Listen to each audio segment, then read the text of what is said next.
adorar su nombre, para reconocerlo, para reconocer su poder y su autoridad, no solo sobre la vida de los creyentes, sino sobre todo lo creado. Dios es dueño y amo de todo. Los niños pueden pasar a su clase.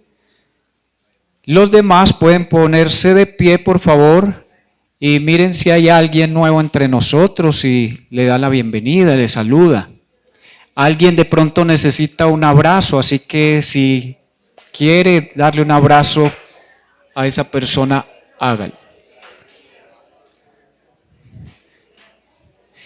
Y si no hay nuevos alrededor suyo, también párese, por favor, y déle un abrazo.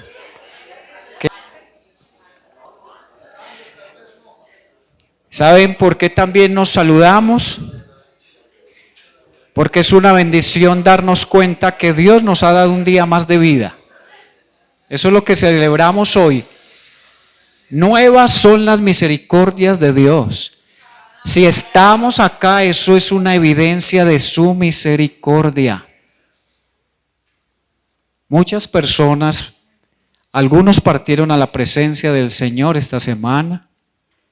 Otros también partieron a la presencia del Señor, o partieron más bien de esta tierra quizás sin la presencia del Señor. Hubo muchos accidentes en estos días, ¿sí se dieron cuenta?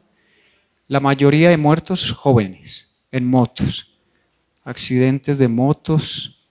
Entonces hay que estar orando a Dios por nuestra juventud, que no tome la vida tan a la ligera, que no crean que la vida nunca se les va a pagar.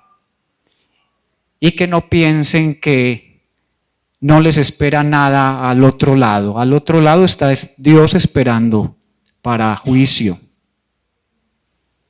Entonces hay que alertar y hay preparar a nuestros chicos, a nuestros niños y a nuestros jóvenes y aún nosotros mismos todos los días. Recordábamos esta semana en un discipulado, todos los días predíquese el Evangelio. Predíquese el Evangelio. Aquí hemos cantado hoy verdades del Evangelio. Estamos con Dios es por su bondad, porque ha permitido que su Hijo viva una vida por nosotros impecable, recta, santa, murió por nuestros pecados y resucitó para darnos vida eterna. Eso es lo que debemos repetirnos todos los días y que no se nos olvide. Que no estamos acá porque somos muy buenos, porque somos diferentes a los demás, sino porque necesitamos todos los días la misma misericordia y gracia que otros necesitan. Bueno, quiero invitar a nuestro hermano, amigo, pastor José Alfonso. Solo quienes conocen un poco a José y también quienes ya me han venido conociendo, saben que nos hemos venido parando últimamente en estos púlpitos solo por la gracia y las fuerzas del Señor, porque ha sido un año poco difícil de pruebas fuertes para ambos. Entonces yo sí le agradezco a Dios que José tenga la amabilidad y la fortaleza de seguir proclamando a Dios a pesar de las pruebas en que nos pasa, por las que nos pasa a veces nuestro Señor, pero que sabemos que son necesarias muchas veces para formar en nosotros el carácter de Cristo, para recordarnos que a pesar de, debemos permanecer fieles a Él, porque Él es digno. Señor, gracias por la vida de mi hermano, Dios. Gracias por su familia también. Gracias por el llamado que le has hecho a servirte, Señor. Gracias por las pruebas también, porque Santiago nos llama a gozarnos en ellas, porque nuestra fe está siendo probada para producir constancia, perseverancia, paciencia, Señor. Así que yo pongo todas las necesidades de mi hermano, Señor, al igual que la de todos nosotros delante de ti. Señor, que tu gracia nos baste para todo lo que a veces vivimos, Señor. Habla a través de nuestro hermano, Señor. Ilumínalo a través de tu Espíritu, Señor, y oramos que esta sea la palabra que hoy necesita nuestro corazón, Señor, que necesita la iglesia, que necesitamos, Señor, para ser desafiados, para entender qué significa ser ciudadanos del cielo. En el nombre de Jesús te pedimos que reprendas al maligno, ates el hombre fuerte, Señor, que canceles toda obra de tinieblas, Dios, en este instante, no solo en este lugar, sino en todo lugar donde es proclamada tu palabra, Señor. Y que hoy podamos, Señor, declarar victoria, Señor, declarar que los cielos se abren para que tu Espíritu descienda y con poder y autoridad toque vidas, toque a aquellos, Señor, los convenza de pecado, de justicia y de juicio. Señor, y a nosotros, sobre nosotros haz derramar una lluvia de unción sobre nuestras vidas, Señor. En el nombre de Cristo oramos a ti. Amén. Amén. A ver si sí. Buenos días, familia. Ustedes saben que son mi familia, ¿no? Familia del Retiro. Siempre será un gozo poder compartir la palabra del Señor. Y como estamos hablando de exaltar al Señor, antes de comenzar, pues tengo hoy la alegría de tener aquí a mi hija y a mi nieto Nicolás, que como ustedes saben, hace 5 meses al niño le encontraron un tumor cancerígeno en su cerebro. Fue operado y está en quimioterapias, pero va bien, muy bien, porque la misericordia de Dios es para siempre.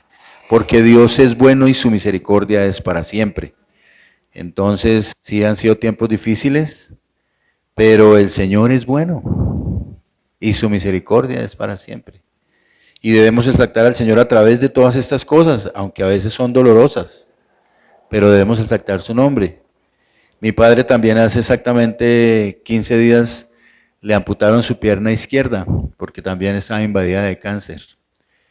Pero el Señor es bueno y su misericordia es para siempre. Y si el Señor trabaja, nosotros debemos trabajar, ¿cierto? Con gozo, con alegría. A veces se nos salen unas lágrimas, claro que sí, pero el Señor es bueno y su misericordia es para siempre.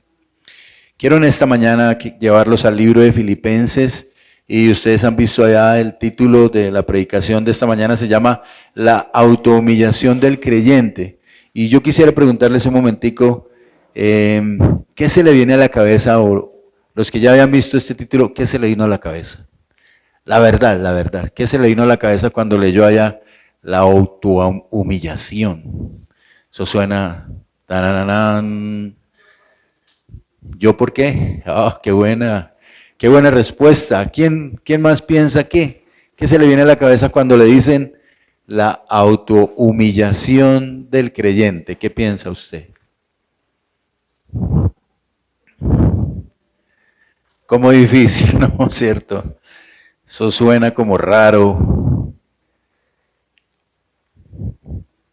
Pero el apóstol Pablo nos va a mostrar que aquel al que llamamos Señor de señores y Rey de reyes se autohumilló por nosotros. Y es que no vivimos en un mundo que precisamente quiera autohumillarse para nada. Este es un mundo en que todos deseamos exaltarnos, que todo el mundo quiere recibir honra y gloria por cualquier cosa. Hoy el apóstol Pablo nos quiere llevar para que coloquemos nuestra mirada en aquel que se autohumilló en beneficio nuestro. El que se autohumilló con un propósito para nosotros, que no lo merecíamos, pero lo hizo. Y el tema es que si el mundo quiere autoexaltarse, la iglesia no escapa de esta situación. Aunque la palabra de Dios siempre nos ha pedido ser humildes y vivir en unidad, tenemos mucho que meditar acerca de eso, hermanos, en nuestra vida. La unidad no puede ser sin la humildad, ¿saben?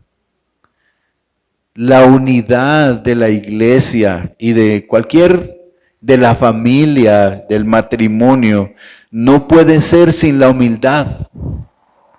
Y la humildad es imposible si Cristo no habita en nuestro corazón. No hay nada que hacer. En esta mañana estamos invitados a ser persuadidos de la importancia de la unidad de la iglesia, en tanto que nuestros ojos estén puestos en Jesús. En tanto que nuestras vidas, nuestros pensamientos y nuestros anhelos estén puestos en su ejemplo. Porque hay una cosa que tenemos que mirar de los creyentes y es que nosotros andamos en los dos extremos. En el extremo del orgullo y en el extremo de la autolástima. En el extremo de nuestro orgullo, porque nosotros creemos y enseñan y se predica que somos hijos del rey, que somos príncipes y princesas, y entonces nos merecemos todo, ¿cierto? Y entonces estamos por encima de todos. Y no debe haber dolor ni tristeza, porque si llega a haber dolor y tristeza en tu vida, entonces tú no estás andando como Dios quiere.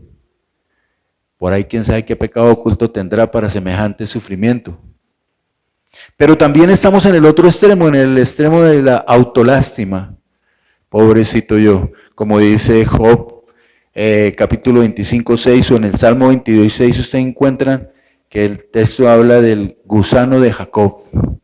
Y entonces nos vamos también para ese extremo, pobrecito mi sufrimiento, la autolástima. Y es que la autolástima también se puede utilizar para manipular. El sufrimiento que vivimos y las situaciones que vivimos es para exaltar a Dios, no para exaltarnos nosotros, no para que la gente nos tenga lástima, sino tal vez para que las personas vean el ejemplo y el testimonio de lo que Dios puede hacer. Ese discurso de hijos del rey es una manera como se manipula a la gente para desatar un orgullo narcisista en el creyente. Esos agitadores religiosos que quieren apalancar el evangelio del Señor mostrando que debemos estar por encima de los demás y que debemos además ser ricos y millonarios, porque se utiliza la palabra para las autoganancias. Yo creo que Pablo en este texto está preocupado por la unidad, está preocupado por los falsos maestros, y como ustedes lo van a ver en el capítulo 3 más adelante, él llama a esta gente perros. Es una palabra fuerte, pero son aquellos que no enseñan lo que el evangelio dice. Hermanos, el tema es que en nuestro corazón simultáneamente batallamos con el orgullo y con la autolástima, que al final vienen a ser la misma cosa, porque lo único que pretenden es autoexaltarnos, por orgullo o por lástima, pero siempre queremos autoexaltarnos. Así que el apóstol Pablo aquí nos muestra cuál es la verdadera humildad cristiana, cuál es la verdadera humildad creyente del creyente, que además nos ayudará a vivir en unidad. Vamos por favor a leer entonces Filipenses capítulo 2 del versículo 1 al versículo 11. Dice la palabra del Señor, hermanos. Por tanto, si hay algún estímulo en Cristo, si hay algún consuelo de amor, si hay alguna comunión del Espíritu, si hay algún afecto y compasión, hagan completo mi gozo, siendo del mismo sentir, conservando el mismo amor, unidos en espíritu, dedicados a un mismo propósito. No hagan nada por egoísmo o por vanagloria, sino que con actitud humilde cada uno de ustedes considere al otro como más importante que a sí mismo, no buscando cada uno sus propios intereses, sino más bien los intereses de los demás. Haya pues en ustedes esta actitud que hubo también en Cristo Jesús, el cual, aunque existía en forma de Dios, no consideró el ser igual a Dios como algo a que aferrarse, sino que se despojó a sí mismo, tomando forma de siervo, haciéndose semejante a los hombres. Y hallándose en forma de hombre, se humilló él mismo, haciéndose obediente hasta la muerte y muerte de cruz. Por lo cual Dios también lo exaltó hasta lo sumo y le confirió el nombre que es sobre todo nombre, para que al nombre de Jesús se doble toda rodilla de los que están en el cielo y en la tierra y debajo de la tierra, y toda lengua confiese que Jesucristo es Señor, para gloria de Dios Padre. Esta es la palabra de Dios, hermanos. Padre amado, en esta mañana yo quiero darte gracias una vez más por darme la oportunidad de compartir, pero siempre será mi pedido a ti, Señor, que tengas misericordia de mis hermanos y hermanas que hoy han venido a este lugar para que ellos reciban lo que tú quieres para ellos, Señor. Para que tu palabra, Señor, a través del poder de tu Espíritu Santo venga a sus corazones, Señor. Y yo te pido también misericordia para mí, piedad para mí, Señor, para que al final lo que exprese, Señor, mis labios, pecadores, sean tu palabra, Señor. Por favor, Señor, es mi ruego desde hace muchos años, que yo no pretenda, Señor, ni autoexaltarme, ni decir algo que considere y que no es, sino que sea tu palabra, Señor, misma, la que hable por sí misma, Señor, a nuestros corazones y nuestras mentes, y renueve nuestra fe, y confronte nuestra fe, y anime nuestra fe, y ojalá, Señor, cumpla el propósito para el que fue escrita en esta iglesia, Señor. En el nombre de Jesús, que es sobre todo nombre. Amén. La autohumillación del creyente, mi hermano. En primer lugar, la autohumillación del creyente le exige vivir en unidad y afinidad en Cristo. Versículos 1 y 2. El apóstol Pablo comienza este mensaje como con una cierta ironía retórica, ¿cierto? ¿Y eso qué significa? Él les invita a los creyentes para que consideren los beneficios y las bendiciones que han recibido de su unión con Cristo. Entonces él les dice, versículo 1, si hay algún estímulo ¿en quién? En Cristo. Si hay algún consuelo de amor, en Cristo. Si hay alguna comunión del Espíritu, en Cristo. Si hay algún afecto y compasión, en Cristo, hagan completo mi gozo. ¿Qué? Siendo del mismo sentir. Si han experimentado algún tipo de aliento, si han experimentado algún tipo de consuelo, de comunión en el Espíritu, o de ternura, o de compasión de Jesús, háganlo saber. ¿Cómo? Teniendo un mismo sentir. ¿Para qué? Para que estemos unidos con un mismo propósito, para que tengamos afinidad en lo que hacemos en este lugar. Y pues le está hablando a la iglesia de Filipos. Y es necesario que aprendamos a vivir de esta manera, porque aunque ciertamente somos diferentes, gracias a Dios que somos diferentes, ¿qué tal que todos fuéramos iguales? Antes de conocer la gracia de Dios, César sabe, hace muchos años que yo hablaba, que si yo no hubiera conocido la gracia de Dios, mi iglesia viviría así todos uniformados, con botas, alineando y cubriendo la misma ropa, pensando lo mismo. Ay, pero gracias a Dios la iglesia del Señor no es así. La iglesia del Señor la dirige el Señor.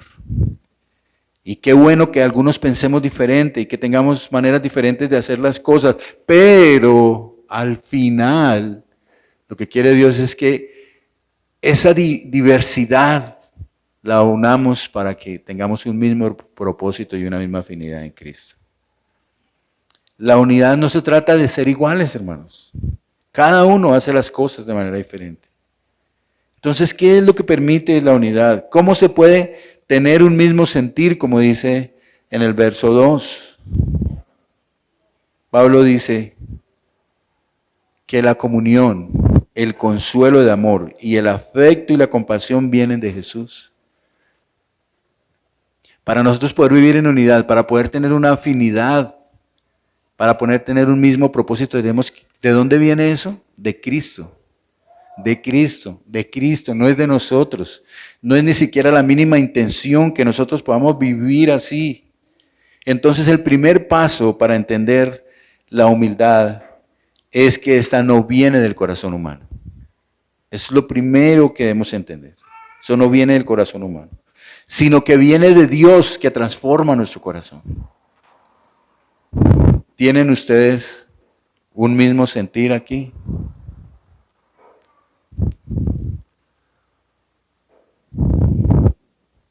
No me conteste.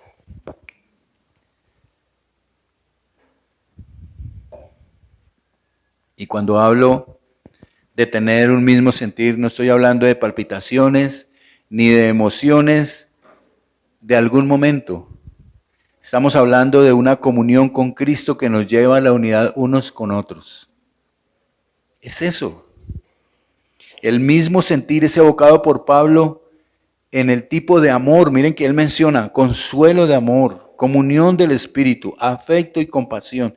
De ahí surge que haya una unidad, que haya un mismo propósito.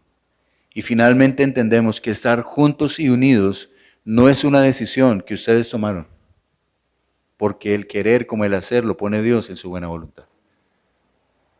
Y qué bueno que al final reconozcamos que estamos aquí, porque Dios lo quiso. No es que usted fue muy inteligente y decidió llegar aquí. El Señor te trajo con un propósito. En segundo lugar, hermanos, la autohumillación del creyente nos impela a vivir en humildad y desinterés.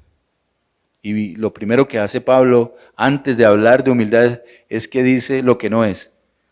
Pablo advierte contra el egoísmo y la vanidad. Y les dice, practiquen la humildad. ¿Y qué es la humildad? ¿Qué es humildad? ¿Quién me podría decir qué es humildad?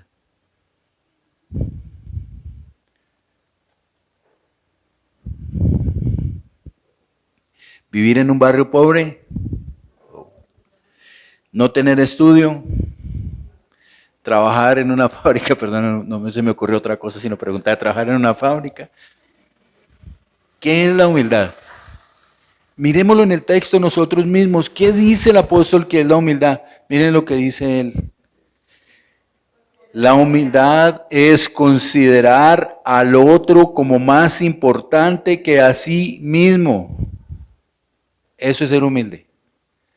Entonces ahora sí te puedo preguntar, ¿cómo vas con la humildad? ¿Cierto que no es tan sencillo considerar al otro como superior a uno mismo? Porque uno siempre quiere dar un pedacito por encima de los demás, en saber, en devoción. Uno quiere que lo miren un poquito más que lo que miran a los demás. Uno quisiera como, uno está aquí abajo y uno como que trata de levantarse y se pone en puntillas para poder estar por encima del otro. Pero el apóstol Pablo dice con claridad que la humildad es considerar al otro como más importante que a sí mismo. La humildad es una actitud ante los demás, pero además es una actitud ante las circunstancias y ante los problemas, ante las pérdidas, ante las dificultades. Porque yo les pregunto, ¿cómo se enfrenta usted a las situaciones difíciles que ocurren en su vida? Hoy ustedes hablaron aquí antes de que yo comenzara de pérdidas, de enfermedad. Hay que ser humilde también para recibir esas cosas. Y por aquí decía ella, ¿por qué? ¿Por qué yo? ¿Por qué a mí? ¿No se ha dicho usted? Cuando ha perdido algo, cuando le ha sucedido algo, ¿usted no se ha preguntado? ¿Por qué a mí? Como si yo fuera más importante que los demás, como si yo me mereciera más cosas que los demás. Yo no sé si en algún momento pensé eso cuando de repente recibimos la noticia de el tumor de mi nieto. Tal vez pude haberlo pensado. Seguro. Señor, yo llevo tanto tiempo trabajando, sirviendo. ¿Por qué? No. Hay que ser humilde para recibir también aquellas cosas que no nos parecen tan buenas, pero que después con el tiempo vemos que Dios tenía un propósito, un plan, algo maravilloso. así el plan fuera solamente, aprende a depender de mí. Yo soy tu Señor, yo soy tu Dios, yo soy quien te fortalece, yo soy quien te alienta, yo soy quien te anima, yo soy quien te lleva de día en día. Yo soy tu pan de cada día. Entonces hay que aprender a ser humilde aún para eso.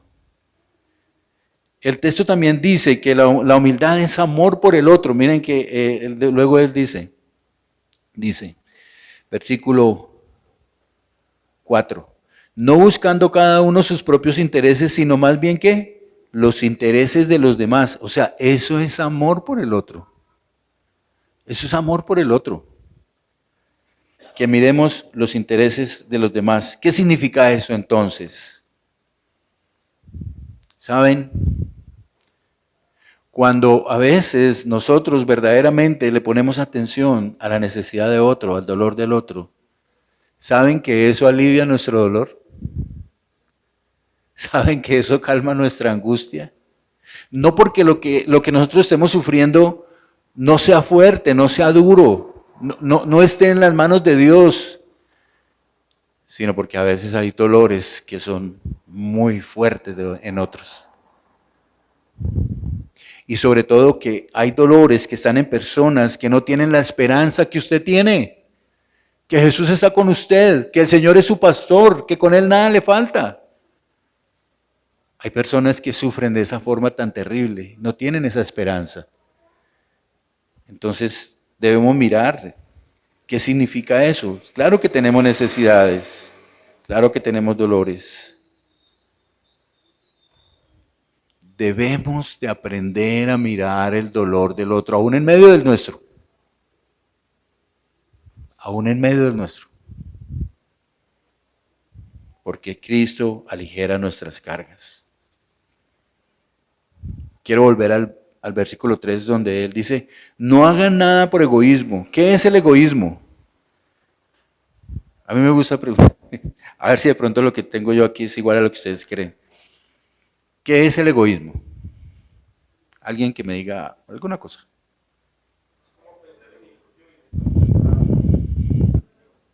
Sí. Sí. Sí. El egoísmo es el excesivo amor por mí. Me amo tanto, me amo yo y nada más que yo. Es una preocupación tan grande y desmedida por mis intereses por encima de los demás, aún en las propias familias. Y si pasa en las familias, pues probablemente pase en la iglesia, ¿cierto? ¿Y qué es la vanagloria? Vanagloria.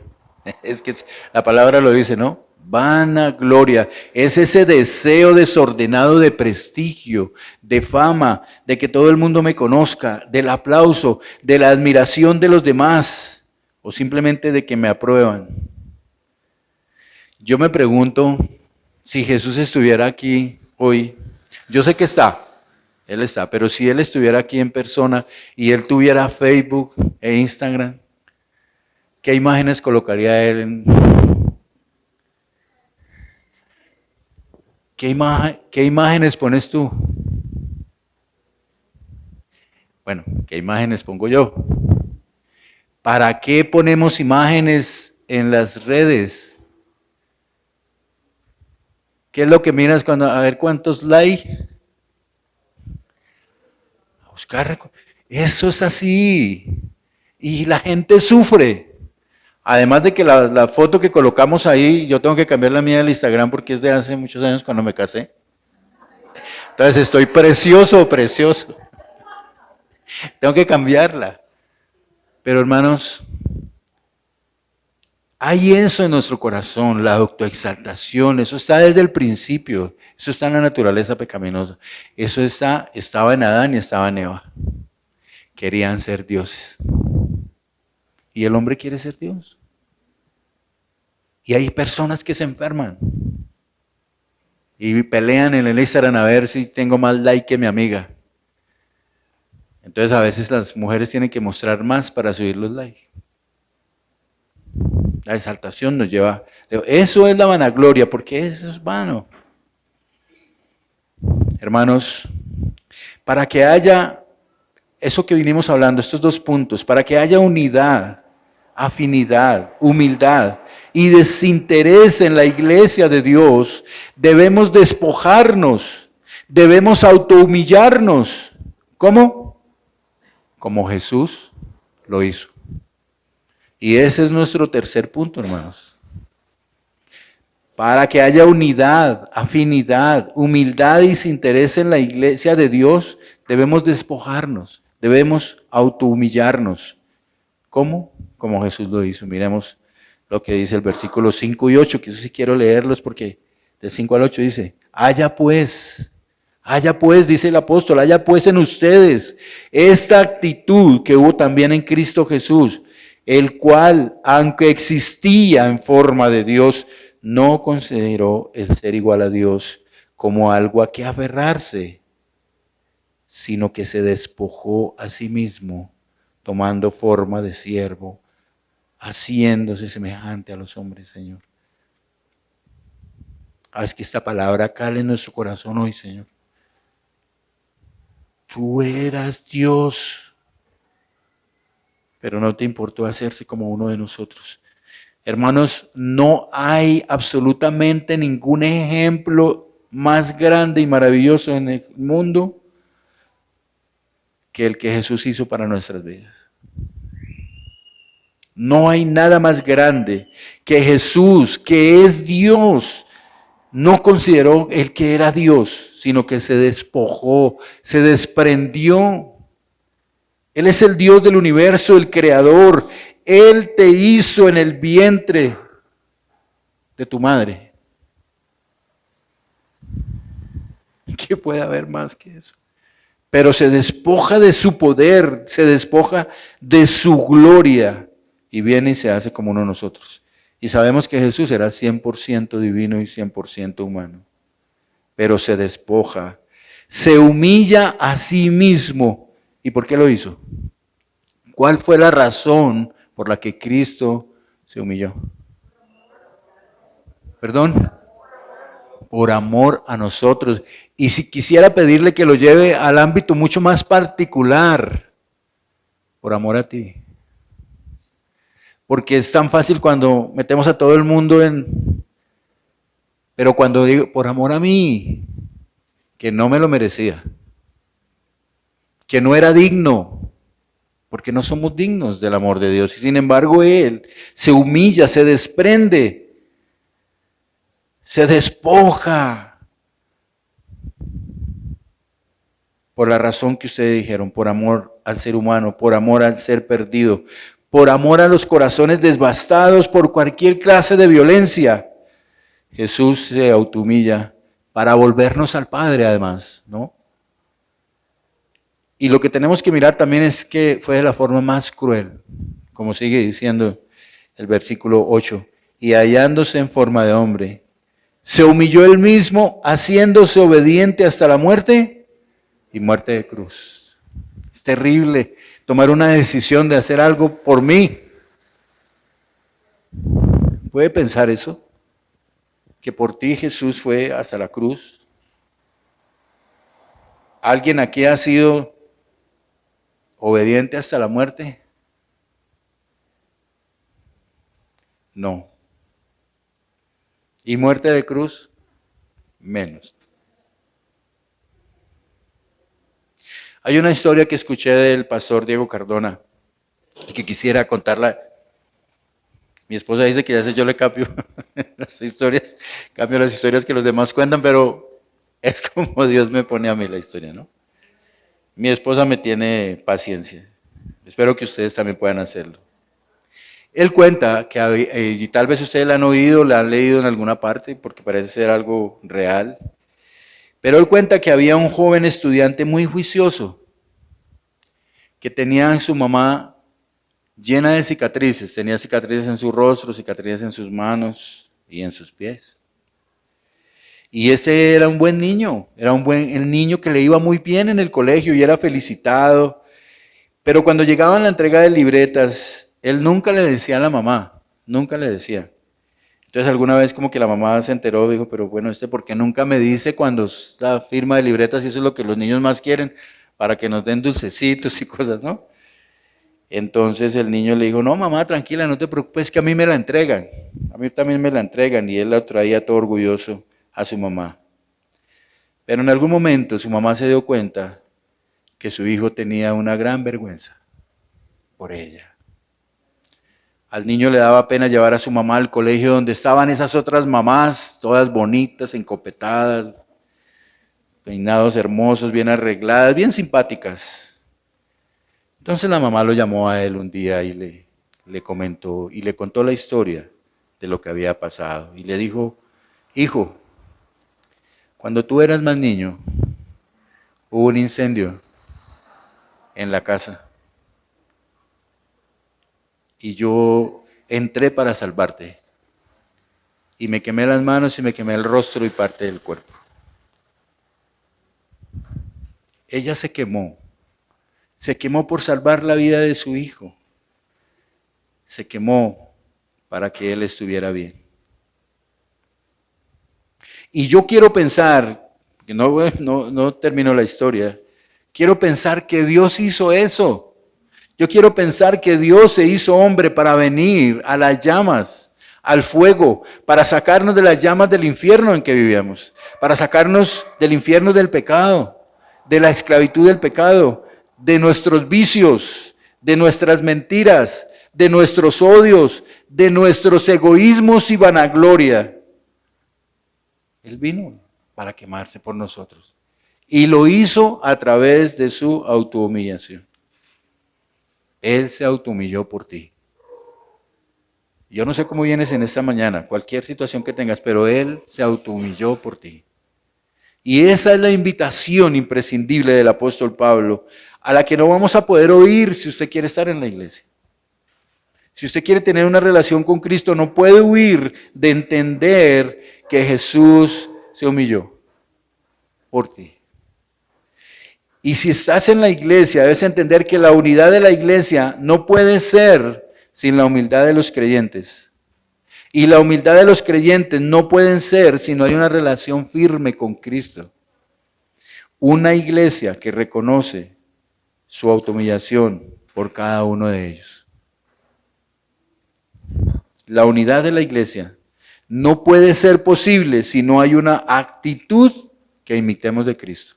Y esa es la actitud que el apóstol Pablo nos llama a invitar.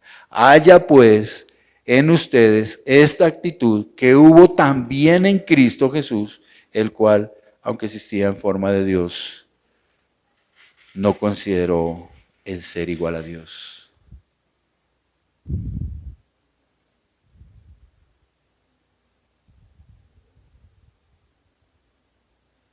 No hay nada que nosotros podamos hacer en esta tierra que sea más grande que lo que Dios ha hecho,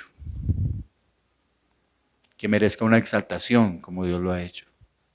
Y eso nos lleva a nuestro cuarto punto en esta mañana, que es que la autohumillación del creyente lo anima a disfrutar la exaltación de Cristo.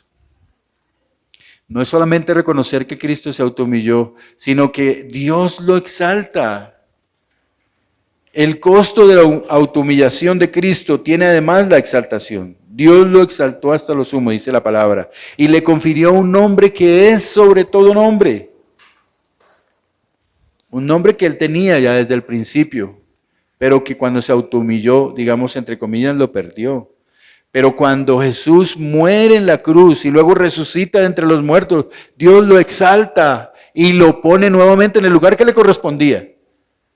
Pero dice el texto que lo exaltó hasta lo sumo y le dio un nombre que es sobre todo nombre.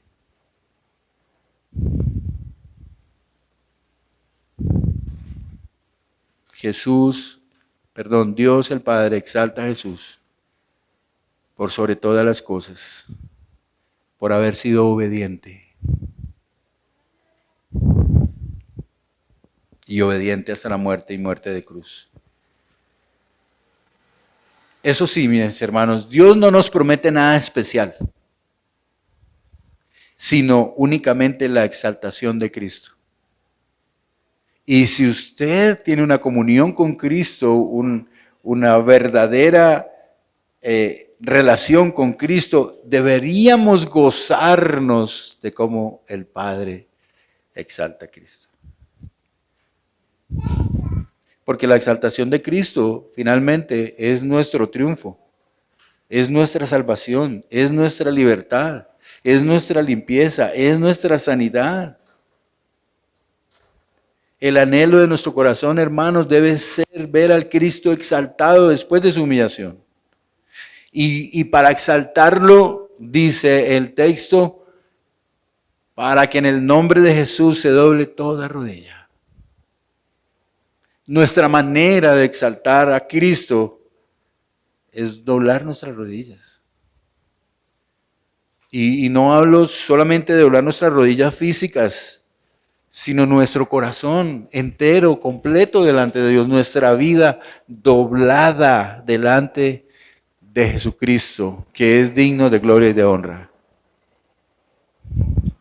Para nosotros debe ser un llamado a una actitud de humildad que nos dé la esperanza de lo que va a suceder cuando miremos a Cristo.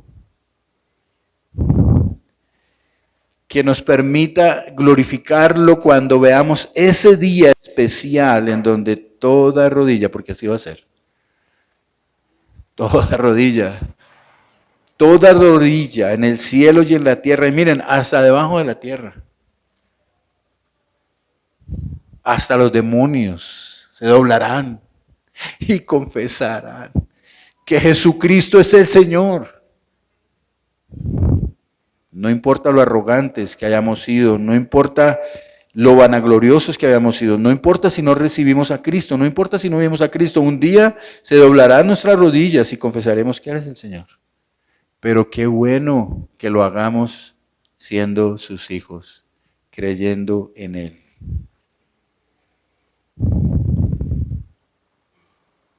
Dice la palabra que el que se humilla será exaltado.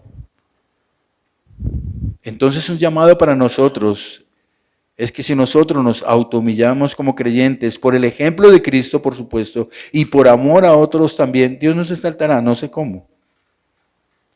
Pero lo más importante que Dios nos exalte es que el nombre de Dios sea glorificado, que cualquier cosa que hagamos para vivir en la unidad del Espíritu, el nombre de Dios sea exaltado.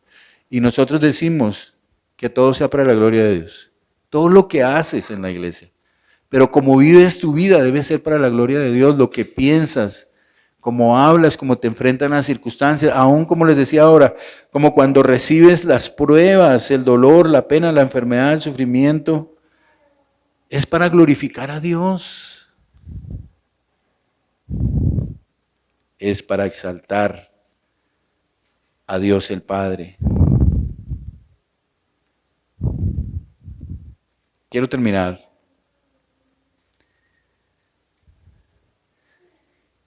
pensando que si nosotros entendemos el ejemplo de la autohumillación de Cristo, debemos mirar a otro a la luz del Cristo humillado y exaltado.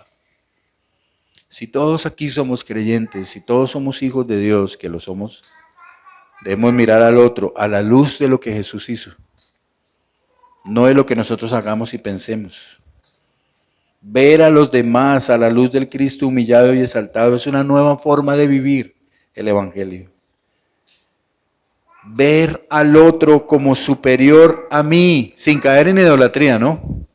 Porque a veces también miramos al otro por... Ten cuidado. Ve al otro como superior a ti por la obra de Jesús, no por lo que haga. Es más, puede ser que lo que haga no es que nos guste mucho. Algunos dicen, Señor, yo me levanto todas las mañanas con el deseo de amar al prójimo, pero es que hay unos prójimos que no me ayudan, Señor. Y es cierto. Pero necesitamos mirar al prójimo bajo la exaltación de Cristo. Ver al otro de una manera que me lleve a imitar a Cristo. Y es que si tú entiendes que Jesús murió por ti, se autohumilló por ti, Cualquier cosa que tú hagas aquí que pretenda exaltarlo es lo necesario. Gozarnos de la exaltación de Dios que Él ha prometido. Hermanos, debemos venir a Cristo humillados. No hay otra forma de venir a Cristo, de reconocer nuestro pecado, nuestro orgullo, nuestra vanidad, de las tantas veces que le hemos robado su gloria, de que hemos querido recibir los aplausos y que hemos querido tener un nombre.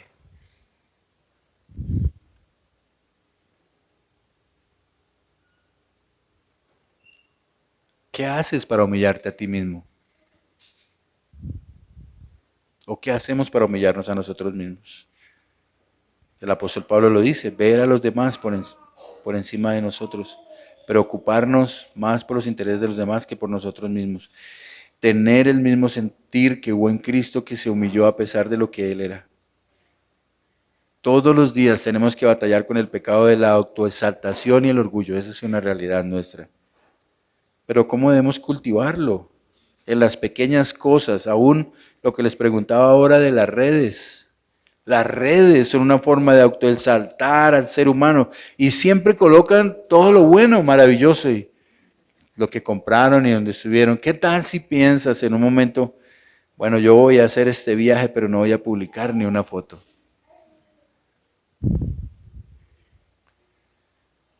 Porque las redes es una forma de que me envidien. Estuve en París. Yo estuve este año en República Dominicana. No se compara nada, ¿no? París, claro. Por eso no la publiqué, porque tú colocabas la tuya cuando estuviste en París. ¿Qué es lo que publicamos en las redes, hermanos? ¿Qué es lo que publicamos? ¿Cuál es la motivación de lo que yo publico en las redes? Yo tuve que revisar anoche qué es lo que estoy publicando en las redes, qué es lo que quiero, qué es lo que pretendo, cuál es mi motivación. Si estamos hablando de que todas las cosas que hagamos le den la gloria a Dios, ¿qué es lo que hago? ¿Qué es lo que quiero mostrarle a las personas? ¿Para qué quiero recibir los likes? ¿Para qué? Debemos apoyar a otros en esas luchas que tiene también, porque de eso se trata la iglesia. Quiero terminar con esto, hermanos. Cristo trabaja con gente humillada y mucho más con los que se autohumillan. La autohumillación del creyente se fundamenta en la autohumillación de Cristo, para que no caigamos en la autolástima. La autohumillación del creyente se fundamenta en la autohumillación de Cristo y produce la humildad que sostiene la unidad de la iglesia. Ese es mi mensaje final. Oremos, hermanos, al Señor para que nos ayude a autohumillarnos. Padre, gracias por tu palabra, Señor, que has traído en esta mañana. Y yo sé que tu palabra hace su propósito en cada uno de nosotros. Ayúdanos a entender lo que significa autohumillarnos. Ayúdanos a tener esa actitud, Señor, que hubo en Cristo, Señor. Que no se aferró, el ser Dios, Señor. Ayúdanos a verlo cada vez que nosotros pensemos en cómo glorificarte, en cómo servirte, en cómo servir a otro. Recordemos siempre esa actitud que hubo en Jesús y que lo hizo por amor a mí. Indigno, Señor. Y que eso lo podamos aplicar a la iglesia, a nuestros hermanos, para que cada día seamos más unidos. Para que comprendamos qué significa la unidad, Señor. Y que viene de ser humildes. Pero como hablábamos hoy, Señor, la humildad depende absolutamente de mi relación con Jesús. Depende de entender la obra de Cristo Jesús en la cruz. Depende de lo que Él hizo por nosotros. Ayúdanos, Padre amado, a vivir conforme tú quieres que vivamos, Señor. Yo bendigo esta iglesia, Padre Santo, en el retiro, en el nombre del Padre, del Hijo y del Espíritu Santo. Y te ruego, Señor, que tú seas colocando a estas personas, Señor, como esos bastiones, Padre amado, que traen el Evangelio a este lugar. Te pido una bendición especial, Señor, para César y para Julie y su familia, Señor, por la valentía de haber aceptado el reto de venir a este lugar, Señor, de autohumillarse, Señor, aún a sus deseos, a sus anhelos, que tal vez eran otros, pero ellos son un ejemplo de haber aceptado un reto, Señor. Y cada una de las personas que están en este lugar, Señor, que han aceptado el reto de quedarse en este lugar, para expandir el Evangelio, para extender tu reino, Señor, yo te pido, Padre glorioso, en esta mañana, que tú los bendigas, que los guardes, que los llenes de tu gracia, de tu amor, de tu bondad y tu misericordia, Señor. Y que les concedas la gracia de autohumillarse por la unidad de la iglesia, Señor. Yo te lo ruego, en el nombre que es sobre todo nombre, en el nombre en el cual se doblará toda rodilla, en el cielo y en la tierra y debajo de la tierra, en el nombre de Jesús. Amén. Dios los bendiga, hermanos.